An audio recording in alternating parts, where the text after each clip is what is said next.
unis dans un lien d'amour, tous unis dans un lien d'amour. Notre esprit est uni avec l'Esprit de Dieu, tous unis dans un lien d'amour. Bonjour. Alors, comme Michel, mon pasteur préféré, le disait, je suis dans cette communauté de vie depuis 40 ans, presque 40 ans. Et si je suis venu dans cette communauté, c'est parce qu'un jour lointain, il y a près de 45 ans maintenant, Jésus-Christ m'a arraché de la mort et il m'a contraint à vivre alors que j'étais dans un état de mort imminente, ce qui est de plus en plus connu aujourd'hui. À l'époque, personne ne connaissait cela ou très peu, et en tout cas, ce n'était pas reconnu ni par la science, ni par la médecine. Et lorsqu'on parlait qu'on était mort, reconnu mort, mais qu'on se voyait, qu'on entendait, personne n'y croyait, et donc je n'en parlais plus. Et il y a donc une quarantaine d'années, j'ai rencontré un homme qui s'appelait Luigi, et qui m'a présenté Jésus, et qui m'a réconcilié avec Jésus, avec la parole de Dieu, avec la Bible, parce que j'ai dû faire cette découverte que si on était mort, qu'on voyait que notre corps était mort et que l'on se sentait encore vivant, qu'on se sachait vivant, alors voilà, il y avait quelque chose qui clochait par rapport à ma logique, par rapport à la pseudo-science, et je ne suis pas contre la science, mais cette découverte, cette expérience, puisqu'on peut l'appeler ainsi, m'a permis de réaliser que s'il y avait un Dieu, ce serait peut-être temps de s'en occuper, d'en savoir plus. Et cet homme, Luigi, ça a été une longue histoire, mais m'a permis de me réconcilier avec Dieu, avec Jésus-Christ. Et donc, comme Michel le disait, ça fait 40 ans que je suis toujours dans cette communauté qui m'a beaucoup aidé, beaucoup apporté. J'en remercie d'ailleurs encore mon pasteur. Et cette vie m'a montré que Jésus était toujours le même Jésus de la Bible. Ça, c'est pour moi extraordinaire. Et avec mon épouse et mes enfants, nous avons pu grandir et nous vivons selon les Écritures saintes, la Bible, durant tout ce temps, en communauté. Et voilà que depuis 2017, j'ai eu l'occasion de devenir bénévole à Emmaüs, Emmaüs à Cahors. Et depuis un an, je suis membre du conseil d'administration. J'ai pris des notes parce que je n'ai pas du tout l'habitude de parler en public, mais plutôt en privé, d'un à un. Et là, je m'adresse à vous personnellement. C'est important pour moi parce que et je suis sûr que c'est important pour vous, parce que cela concerne le sens même de la vie, ça concerne ce que nous faisons sur Terre, ça concerne nos devoirs, nos obligations, et aussi la joie de vivre, la joie de reconnaître les belles choses, de faire la différence entre une vraie vie et puis une existence que j'appelle par défaut. Alors, étant à Emmaüs Cahors, après avoir fait un reportage en Guinée sur la construction d'une école qui a été financée par Emmaüs Cahors, j'ai été mandaté pour évaluer et quantifier les besoins des personnes déplacées internes du Burkina Faso. C'est un drame qui anéantit silencieusement le peuple du Sahel, et entre autres le Burkina Faso, et plus précisément Boussé. Boussé, qui est une ville de 60 000 habitants, et c'est aussi un département d'une surface qui correspond à un demi-département français. Je reviens pour y avoir tourné un reportage durant une semaine qui m'a littéralement bouleversé. Et si je lis, c'est pour me contenir un peu plus. Et c'est suite à des appels incessants que mon ami et pasteur Nicolas Savadogo est maire de cette région, parce que c'est une ville, mais il y a 16 villages autour, sur une surface, comme je vous disais, d'un demi-département français. C'est donc une personnalité, c'est devenu une personnalité incontournable au Burkina Faso, et qui fait souvent l'objet d'interventions dans les médias. Et donc, suite à ces appels incessants, et après être venu à Emmaüs Cahors, il a rencontré le président, la vice-présidente, le coordinateur, et la décision de mesurer et quantifier les besoins sur place a été prise. Je connais Nicolas Savadogo depuis 22 ans au travers de multiples actions humanitaires telles que la construction d'écoles, de dispensaires, d'orphelinats, de réparation de forages, dont j'ai été l'acteur personnellement sur le terrain, et de nombreux forages, et qui continuent actuellement à faire des forages pour qu'il y ait de l'eau, puisque c'est le minimum pour vivre. Si on n'a pas d'eau, on ne connaît plus ça en France. On tourne le robinet, on a de l'eau. On appuie sur un bouton, ou même plus. On met les mains sous le robinet et l'eau vient. Lorsqu'on va en Afrique et dans le Sahel, ou dans toute cette région,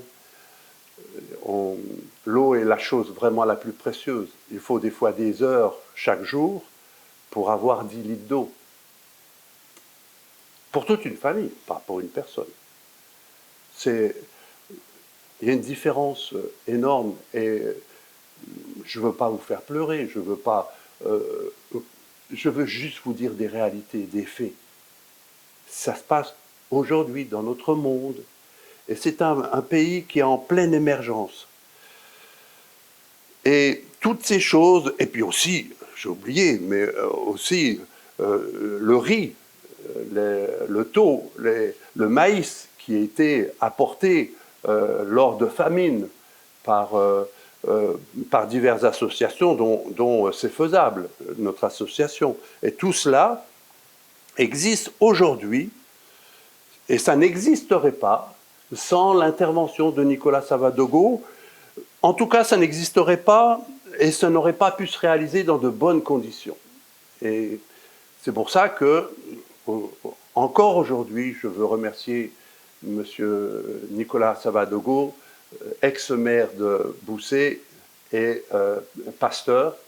Je dis ex-maire puisque, à cause du terrorisme, les élections n'ont pas pu se produire. Donc, il n'y a plus de maire, et il n'y a que les affaires courantes qui sont menées dans le Burkina Faso, jusqu'à ce qu'il y ait une occasion plus favorable pour refaire des élections.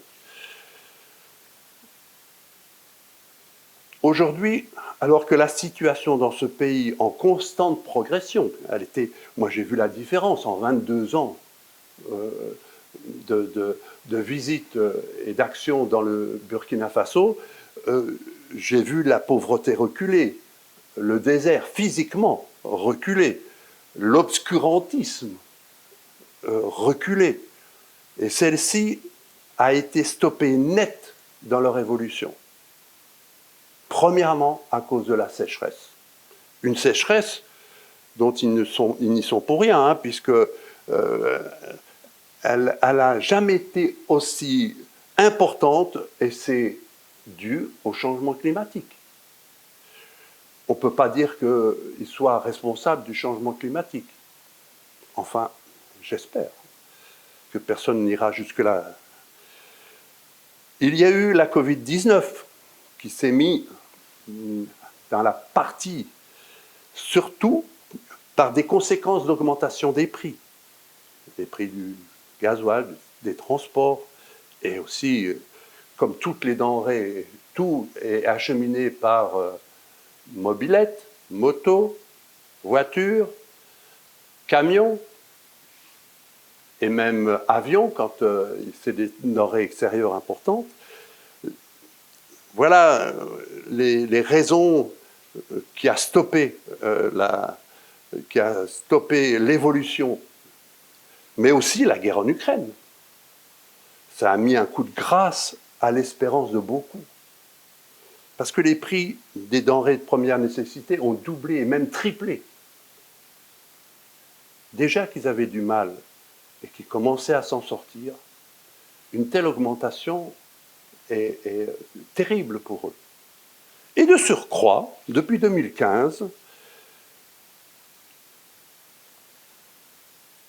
le terrorisme a condamné l'émergence, l'instruction, par la peur, qui non seulement affaiblit les pauvres, qui étaient déjà pauvres, très pauvres, mais aussi ceux qui commençaient à s'en sortir, ceux qui commençaient, et beaucoup étaient de ceux-là. Et ils se trouvent maintenant totalement démunis.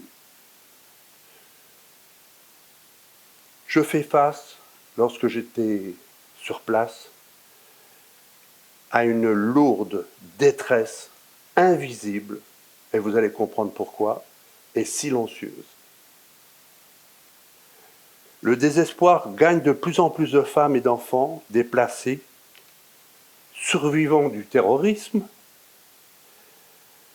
par une folie qui touche les enfants et les femmes qui ont assisté à l'exécution sommaire de leur père, égorgé sous leurs yeux. Alors souvent, ces femmes et ces enfants vont jusqu'à se suicider par désespoir. Ils n'ont plus rien. Le regard de ces femmes que je rencontre est éteint, hagard. Ils n'arrivent même pas à parler de ce qu'ils vivent. Donc, c'est une horreur, une désolation. Des témoignages rapportés dans le reportage que j'ai fait, qui va suivre et qui va être apporté à Emmaüs et à tous ceux qui le désireront. Je pourrais l'envoyer. Ce reportage sera dans quelques jours en ligne et à disposition. Ce n'est pas moi qui parle. Hein. Vous verrez des gens qui ont vécu leur souffrance, qui ont fui leur souffrance, leur sidération la plus profonde, et en eux-mêmes, on dirait que la culpabilité les pousse à tout cacher pour garder une dignité, garder de l'espoir, pour rester debout. Vous verrez aussi souvent, dans ce reportage, combien ils n'arrivent même pas à exprimer leurs émotions. Leur cœur est tellement meurtri. Ils ne savent plus où ils en sont. Alors, ils sont organisés par groupe, environ en général de 50, 40, 50, 60, pour nommer une déléguée qui fait partie de du village dont ils se sont déplacés, et pour parler en leur nom. Et c'est ceci que j'ai pu interviewer et filmer. De plus, toutes les autorités que j'ai rencontrées ont décrit la situation avec des témoignages vraiment bouleversants. J'ai donc interviewé et filmé des PDI, des personnes déplacées internes. C'est comme cela que sont nommées officiellement ces personnes. Il y en a plus de 2 millions qui sont déplacés. C'est pas rien. Et il y a 2 autres millions qui sont partis en Côte d'Ivoire pour travailler. Alors ceux qui me disent que les Africains sont des feignants, je les invite à venir avec moi. Je les invite à partager leurs souffrances, à voir, avec du recul. Vous verrez, vous constaterez. J'ai interviewé la CMA, qui est la Chambre des métiers et d'artisanat du Burkina Faso, la présidence régionale de cette chambre, le directeur provincial de l'eau, qui est responsable du programme de développement local dans la commune de Boussé, et qui s'occupe donc du développement avec un volet pour l'eau potable et l'assainissement. C'est aussi avec eux que j'ai pu partager et recevoir beaucoup d'informations concernant les besoins, non seulement des personnes déplacées, mais de la vie actuelle, qui n'était pas celle d'il y a quelques années. Je vous le rappelle, c'est un pays en voie de développement, mais vraiment en voie de développement, où j'ai vu une différence étonnante de progression. J'ai aussi interviewé les associations des femmes de Boussé, qui, comme vous le savez, c'est les survivantes de ce drame.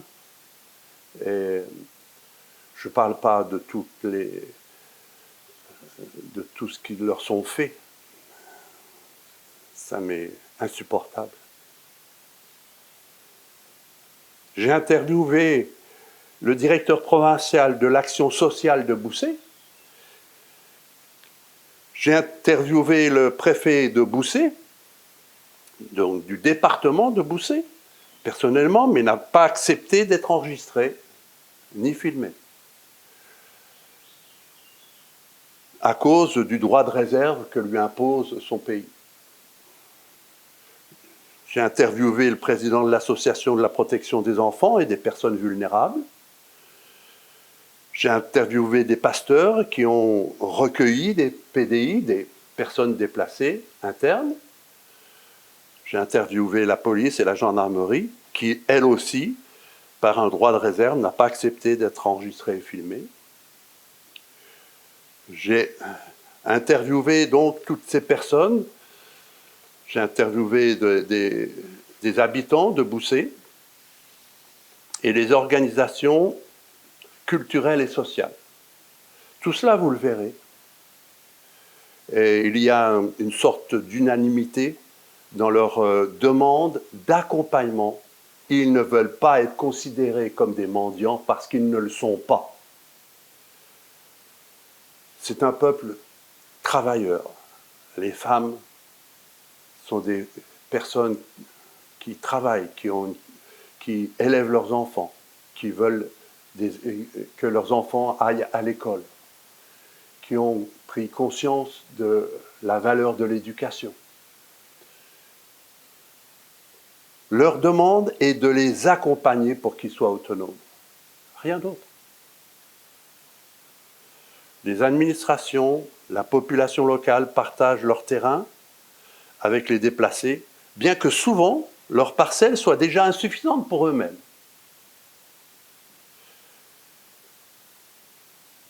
La solidarité existe vraiment entre eux. Mais ils sont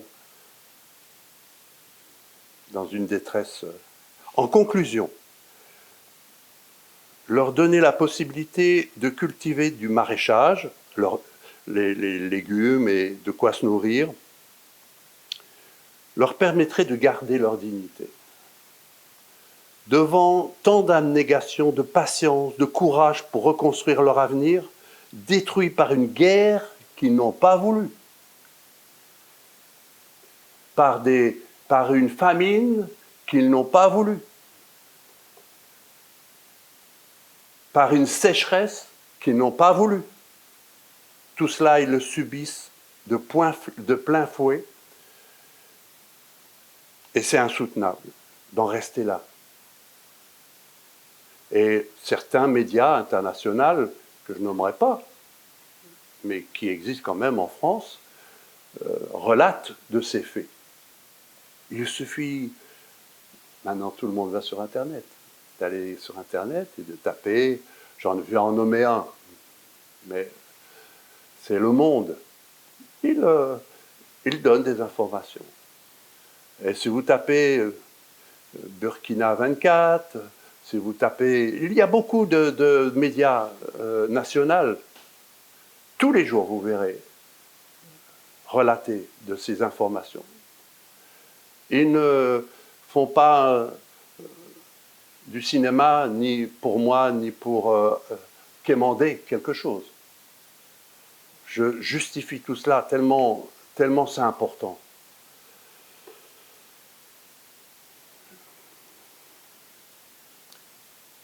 Moi, je m'attendais à avoir des difficultés. J'ai été impressionné par leur patience, leur courage, par la résistance de ce peuple à faire face à tant de souffrances. Vraiment. En mon âme et conscience, je peux vous déclarer que c'est la volonté de ce peuple qu'il soit accompagné par des solutions qui les rendent autonomes. C'est ce qu'ils veulent. Oh, bien sûr que lorsque, et vous le verrez dans le reportage, lorsque je leur ai, par la main de Nicolas Savadego, apporté du riz,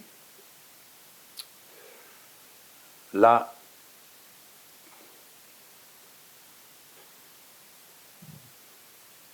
on les voit. On voit leur situation réellement. On les voit. Alors qu'ils étaient si dignes. On n'imaginait même pas qu'ils avaient faim. Et pour un bol de riz, ils étaient prêts à tout. À se bousculer.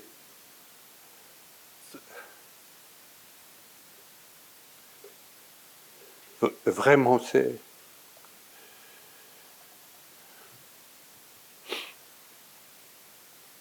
Un projet d'un château d'eau pour les maraîchages de Boussay, un maraîchage qui existe depuis toujours. Hein. C'est un maraîchage qui fait face au changement climatique et qui ne leur permet plus d'avoir suffisamment d'eau. Alors il y a de l'eau, mais elle s'en va, comme ils disent, et ils ne peuvent pas, ça ne suffit pas pour aller jusqu'à la croissance de leur culture. Ce château d'eau permet de donner de l'eau à 75 hectares de maraîchage pour 2500 personnes qui y travaillent, pour chacun leur famille, qui sont 10, 12, 15, selon les familles. Plus, il y a un hôpital juste à côté de ce château d'eau qui a été construit. Et cet hôpital aussi manque d'eau régulièrement. Alors un hôpital sans eau, je vous laisse imaginer les conséquences que cela peut porter. Le projet est sur la table depuis des années. Et l'année passée, une association, d'un lycée agricole du Luxembourg, a récolté 35 000 € ce qui fut insuffisant pour réaliser ce projet. Mais ils ont fait un château de 30 000 litres avec un forage. Et vous le verrez aussi dans ce reportage. Et il manque juste une pompe pour remonter l'eau. Le forage est fait. Il donne 7 mètres cubes à l'heure d'eau. C'est énorme pour le Burkina Faso. 30 000 litres d'eau peut apporter l'eau largement pour l'hôpital et ses 75 hectares de terre toute l'année. Et il manque juste 11 000 euros. Je parle d'argent aujourd'hui. Cela permettra d'acheter une pompe immergée, des panneaux solaires et tous les accessoires nécessaires pour que ce forage fonctionne, que l'eau puisse sortir, comme ils disent, pour la distribution de l'eau complète. Je prie que les fonds soient trouvés très rapidement. Car c'est une course contre la montre qui se joue aujourd'hui. Une course pour vaincre la mort prématurée qui atteindra des centaines d'enfants, de femmes déplacées et d'habitants de Boussé. Alors, je vous en supplie, agissez maintenant. Vous qui entendez maintenant, avec 10 euros, vous qui êtes des milliers à nous écouter, avec 10 euros ou plus si vous pouvez, si vous voulez. Car quand vous faites cela, et vous le faites au plus petit, c'est à moi que vous le faites. Et ce n'est pas moi qui vous le dis, c'est Jésus. Merci de votre attention. Et je crois en vous. Je crois en votre amour pour Jésus et pour ces peuples qui ont tant besoin et où il est dit si peu de choses. Merci de votre écoute. Amen.